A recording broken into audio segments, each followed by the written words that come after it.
लाचार माँ। तुम्हें कितनी बार बताया है मेरे तैयार होने से पहले मेरा नाश्ता तैयार हो जाना चाहिए। शादी के 25 साल बाद भी मुझे क्यों एक ही बार बात बात बतानी पड़ती है रीता।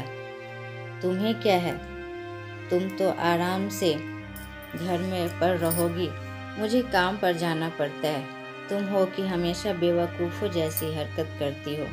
अगर तुम यह जानबूझकर करती हो तो याद रखना, मुझसे बुरा कोई नहीं होगा। आज भी प्रशांत का पारा चढ़ा हुआ था। इन कटु शब्दों में अपना गुस्सा उतारते हुए, गीला तौलिया कुर्सी पर फेंकते हुए प्रशांत गुस्से से रीता की तरफ देखने लगा। रीता के लिए प्रशांत का यह बेवजह का गुस्सा कोई नई बात नहीं थी। वह महीने में 3-4 बार ऐसे ही रीता पर बरस पड़ता था। पहले पहले रीता उसका विरोध किया करती थी, लेकिन अब कई सालों तक प्रशांत में कोई बदलाव नहीं दिखा तो रीता ने खुद को ही बदल दिया। अब प्रशांत के कुछ भी कहने से रीता को कोई फर्क नहीं पड़ता था। प्रशांत की हर बात वो चुपचाप सिर नीचे झुकाए सुन लेती थी। शादी के पहले 5 साल तक रीता ने पूरी कोशिश की थी कि प्रशांत को बदला जाए, लेकिन फालतू का गुस्सा करना और बाद में रीता को भला बुरा कहना, यह मानो जैसे उसकी आदत बन गई थी। कोई भी वाद विवाद होता तो प्रशांत सीधा रीता को बोल देता, अगर मैं तुम्हें अच्छा नहीं लगता तो क्यों नहीं चली जाती अपने मायके, क्यों रहती हो मेरे साथ। इतना सब कुछ होने के बावजूद रीता प्रशांत के साथ ही रहती थी, क्योंकि उसे अपनी बेटी की फिक्र थी। और वह जाती भी तो कहाँ, अपने बूढ़े हो चुके माँ बाप को इस उम्र में परेशान करना वह नहीं चाहती थी। समाज और लोग क्या कहेंगे, यह भी तो उसे ने देखना था। वह इतनी पढ़ी लिखी भी तो नहीं थी कि खुद जाकर कोई नौकरी कर सके और अपना और अपनी बेटी का पालन पोषण कर सके। रीता को जब अपनी फिक्र नहीं थी, उसको फिक्र थी तो बस अपनी शादी लायक हो रही बेटी की। रीता नहीं चाहती थी कि पति पत्नी के झगड़े की वजह से काव्या डिस्टर्ब हो। काव्या की पढ़ाई पूरी हो चुकी थी, उसके लिए अब शादी के रिश्ते आने लगे थे। कई रिश्तों को काव्या ठुकरा चुकी थी। 2-3 महीने बाद एक अच्छा रिश्ता आया। रिश्तेदारों और पहचान के लोगों ने लड़के के बहुत गुणगान किए थे। प्रशांत एक शाम अपनी बेटी के पास बैठकर उससे बताने लगा, काव्या बहुत अच्छा लड़का है, पढ़ा लिखा है, बड़ा घर है, बहुत अच्छी नौकरी है। ऐसे रिश्ते बार बार नहीं आते बेटा, इस बार मना मत करना। काव्या अपने पिता से ज़्यादा बात नहीं करती थी, शायद डरती थी या शायद नफरत करती थी, लेकिन आज वो अपनी पूरी हिम्मत इकट्ठा कर बोली, मुझे अभी शादी नहीं करनी है पापा, मैं नौकरी करना चाहती हूँ, खुद अपने पैरों पे खड़ी होना चाहती हूँ।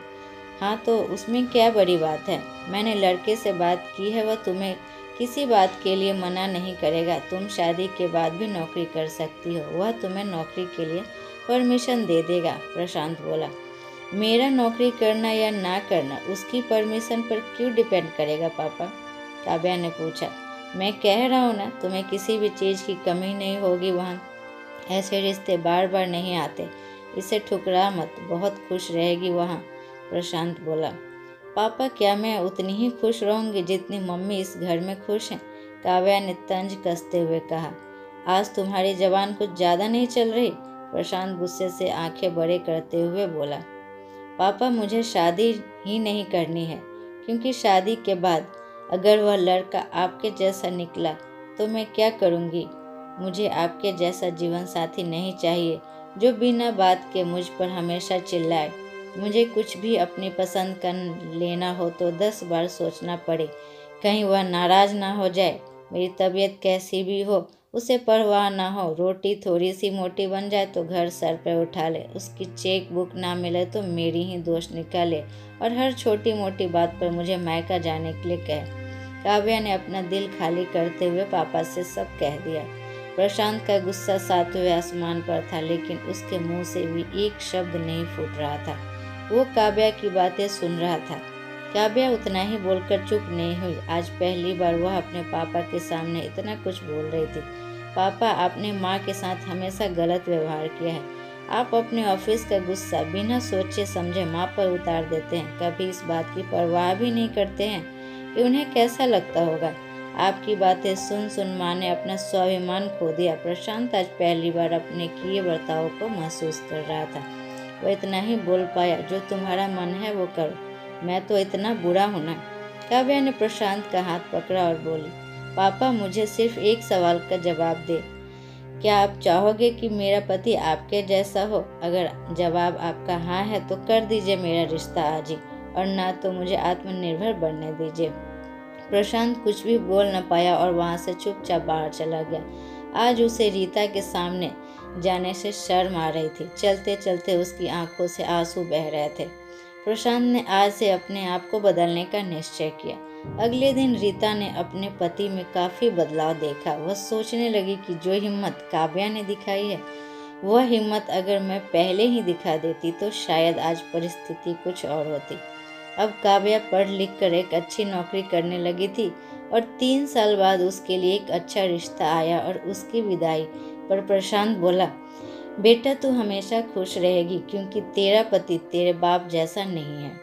प्रशांत की यह बात सुनकर रीता और काव्या की आंखों से आंसू बहने लगे। दोस्तों, हमारे समाज में औरतों को भले ही देवी का दर्जा दिया जाता है, लेकिन वह स्वतंत्रता नहीं दी जाती जो उन्हें देनी चाहिए। उन्हें बचपन से ही बताया जाता है कि वह पराया धन है। स्कूल से आने में देर हो जाए तो पिटाई मिलती है, मोबाइल पर बातें करते हुए दिख जाए या खिड़की से झांकते हुए दिख जाए तो शक किया जाता है। माँ बाप का घर तुम्हारा नहीं है, पति का घर ही तुम्हारा घर है। जीवन भर यह बातें बता बता कर उन्हें ससुराल भेज दिया जाता है और एक दिन किसी छोटे मोटे झगड़े में ससुराल वालों से उन्हें सुनना पड़ता है कि इस घर को छोड़ दो और मायके चली जाओ। अब आप ही बताओ दोस्तों, ऐसी स्त्रियों का सच्चा घर कौन सा है? आखिरकार वह किस घर को अपना कहे? अगर यह वीडियो पसंद आए तो आप लाइक, शेयर और सब्सक्राइब करें। Thank you.